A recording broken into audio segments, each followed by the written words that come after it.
Hey everyone!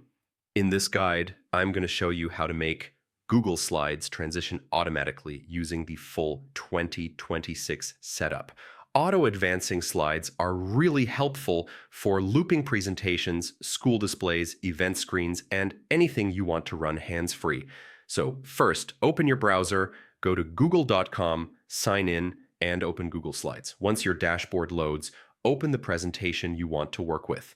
When the file opens, go to the top menu and click Slide, then choose Change Transition. This opens the Transitions panel on the right side. From the drop-down, pick the transition style you want, fade, slide from right, or any effect that fits your presentation's tone. If you want the same effect on every slide, click Apply to all slides. Now look for the setting that says Auto Advance when presenting.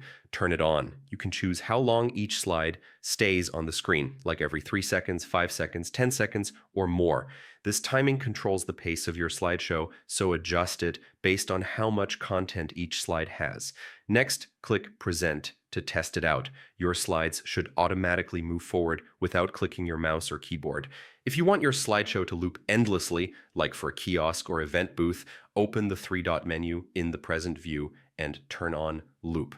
This makes your presentation restart by itself at the end. If the timing feels too fast or too slow, go back to the transition panel and adjust the seconds until the pacing feels right. Short times give you fast slideshow-style movement, while longer times work well for announcements or visual displays that people need time to read. And that's it. That's how to make Google Slides transition automatically using the 2026 setup. Once you turn on Auto Advance and adjust your timing, Google Slides can run your entire presentation without you touching a thing. Thanks for watching, and I'll see you in the next guide.